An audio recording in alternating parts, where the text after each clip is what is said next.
What's up, investors? It's the Russian dude.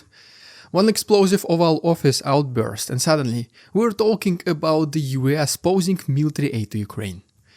By the way, while preparing for this video, the US already agreed to lift the suspension in order to push for 30-day ceasefire, which is allegedly acceptable by Ukrainian side.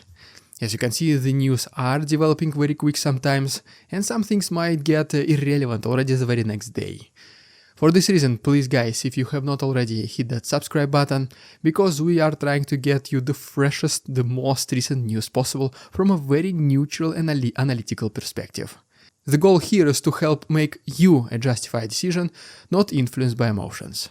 Thanks so much, let's continue. So yeah, you most likely heard a thing or two already about this pause. Some say that halting arms shipments and intelligence support could flip the entire war on its head, while others argue it's not the end of the world. Some think that Ukraine will not survive without the US aid, while the others think President Trump is just bluffing. So today, let's figure out just how big of a blow this still potential pause might be, how easily it might be reversed, and why Ukraine finds itself at this precarious crossroads yet again. Because right now, in a conflict that hinges on foreign backing, losing America's support is no small matter. And yet, if there is anything we have learned from the past year, it's that things can turn around at lightning speed, especially if you factor in how impulsive the US leaders can get. Let's see where we stand and where we might be headed. When the White House decided to put the brakes on arms transfers, many wondered if the entire Ukrainian campaign would come crashing down. After all, the United States has been labeled as Ukraine's most reliable friend, funneling billions of dollars in military equipment and logistical support since the war's early days. But here's the twist. The real figure depends on whom you ask. President Trump throws around numbers like $300 billion or even $350 billion, which the media and experts find very questionable. They are more inclined to trust the figures from Kiel University, which says the US committed close to $120 billion in total aid over 3 years. Or the US own Department of Defense, which claims it's upward of $180 billion, when also counting troop deployments in Europe and fortifying America's own defenses in addition to direct support to Ukraine. Regardless of which figure you pick, the Ukrainian government is not exactly handing out itemized receipts. There is no publicly available ledger detailing every missile, tank or drone that crossed the border. Any official document, if it exists, is locked away for obvious reasons as a top secret. So all we have are competing estimates which range significantly, in hundreds of billions of dollars.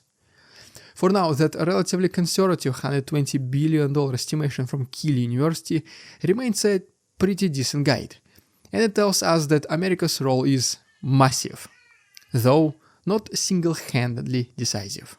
As things stand, the US share hovers around 43% of total foreign assistance, leaving the combined weight of European support at over half.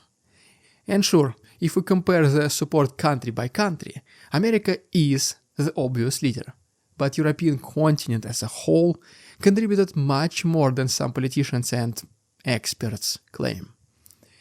That split matters, because if the American pipeline truly dries up, Europe might have to pick up the slack.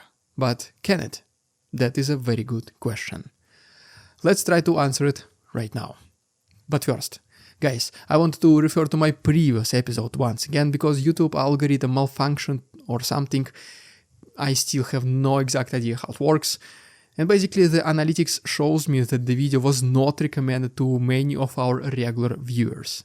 If you have not seen my previous episode where I talk about the abandoned gas pipes being used by Russians to ambush Ukrainians in Kursk, crazy story, please go ahead and check it after watching today's episode. We also uploaded some photos and videos from the inside of these gas pipes straight to the Patreon, so if you want to see them, the link is down below. Gotta tell you, really sketchy stuff. Thanks so much, now let's continue. So yeah, We've been talking about whether Europe can pick up the aid for Ukraine in case America actually freezes all the support. If you listen to Trump, you would think Europe is barely chipping in. He reckons they have given around $100 billion in total at most, far below the American generosity. But Kiel University, once again, data paints a very different picture. European nations collectively outstripped the United States with a total of about $139 billion in aid, which includes humanitarian, financial, and military combined. What's really fascinating, however, is how it translates to raw military hardware. According to open source trackers like Oryx, European countries have collectively supplied the bulk of fighter jets. And yes, often American-made, but ultimately released from European arsenals. For example, the widely discussed F-16 came from European allies, not directly from the US. 57 total planes from Europe versus 0 from the United States. The same goes for helicopters. Europe is far ahead, sending dozens more than the American side, 73 versus 21 to be specific. When it comes to heavy armor, it is no contest even.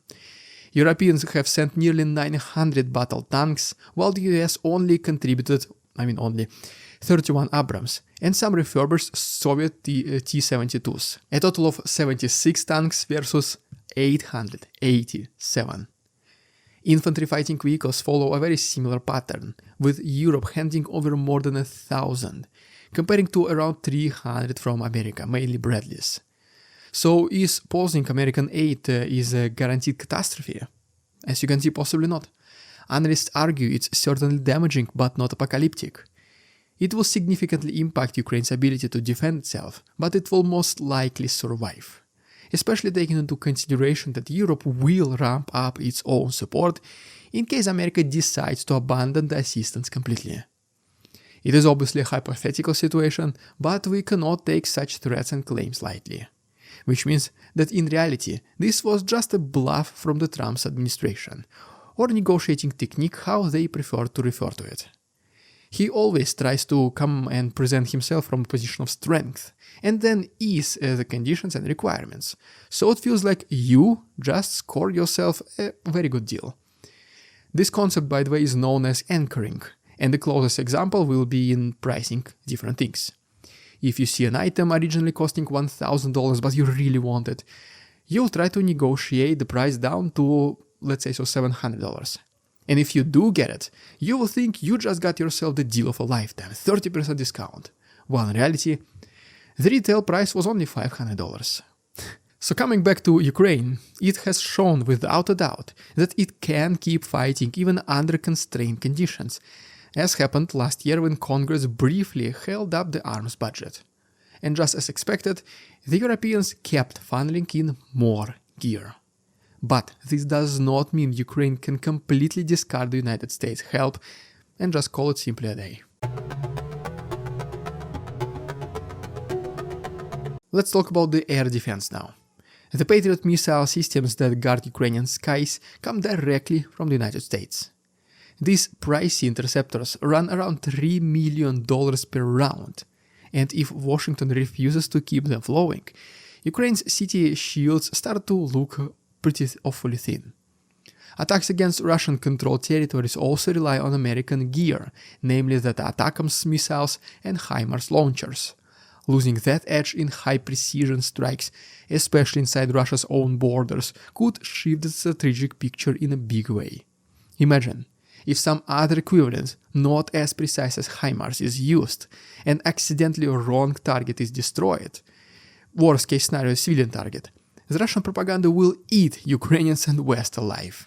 They will be screaming 24/7, "See, told you, America wants to destroy Russia, and what better way to do it is with the hands of Ukrainians." This will be a perfect excuse for Putin to escalate more and invade even further.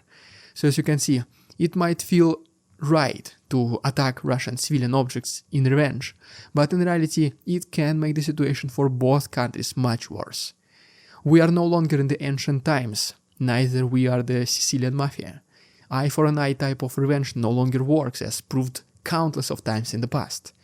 So using high precision attacks is not just about opening new fronts, It's also about denying Russia's safe havens and destroying ammunition depots, which Ukraine has done more than once.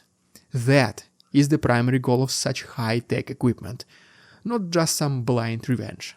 Every launch must count and destroy targets worth destroying. Then there is also the looming shortage of American-made spare parts for tanks, artillery pieces, and drones already in the field. Any piece of machinery needs maintenance, and if replacements stop arriving, equipment fails at a high rate. Ukraine cannot exactly run to a local store, Walmart, Target, whatever, Home Depot for Patriot parts. Doesn't make sense. European countries might help a bit, but their stockpiles are also dwindling. They have been shipping weapons and shells at an accelerating pace for more than 3 years so far, and many do not have robust manufacturing bases to replenish it that quickly. To complicate matters, Israel or South Korea might be reluctant to step in if the US is not actively endorsing these sales. In other words, if the biggest supplier and green light authority steps away, the rest cannot easily fill the gap. And like established previously, it's not catastrophical, but it will definitely hurt. In addition to weapons, we also have the question of intelligence and communications. Much of Ukraine's secure data links are powered by the US satellites and Elon Musk's Starlink terminals, which make targeting and coordination far more effective. Without direct American intel, Ukraine loses eyes and ears, and does not have the means to replace those things on its own. That could translate into missed opportunities or, at worst, vulnerabilities Russia can exploit. And then there is also morale. Cannot forget about that one. Probably one of the most underestimated and extremely impactful things in any modern military that should have during war times. Everyone talks about which army is the most technologically advanced and how many tanks each country has. But many people forget that if there are no people who are motivated enough to use this equipment to the best of their abilities and go above and beyond if needed, all that turns into almost useless scraps of metal. The US might not be the only friend Ukraine has, but it's the one with the biggest global footprint. When the White House suddenly cozies up to your adversary or suspends vital support, it can shake confidence, no matter how resilient soldiers among the front lines may be. It doesn't help that Russia's President Putin is practically ecstatic at this latest turn of events. A month ago, everyone speculated he might prefer a stalemate to keep the conflict simmering. But now, if America steps away, why settle? He asks himself this question. He can press for a more decisive push, counting on the notion that Ukraine's resources could run out first. Meanwhile, President Trump remains true to his character, unpredictable one moment, cooperating the next. He is famous for burying the hatchet with yesterday's nemesis over a short phone call. In other words, just as easy as this aid freeze appeared, it might vanish completely, never to be brought up again in serious conversations for the next several months. If the White House decides it's no longer convenient, more than once foreign leaders have discovered they can pivot from being on Trump's bad side to his good graces in record time. That's the glimmer of hope. Negotiations might yet be brought back to life as unexpectedly as they were cancelled. And who knows, maybe next time Zelensky will have full support of America facing Putin. Only time will tell. Well, there you have it, guys. If you enjoyed today's episode, please subscribe to my channel. If you want this mark, it's on therrussiandude.com. The link is down below. Thanks so much. See you tomorrow. We want to come to their tricks, the facade they try to sell, their twisted words and feeble claims on us all they cannot quell. We see through their lies, their feeble attempts to sway. We do not believe it.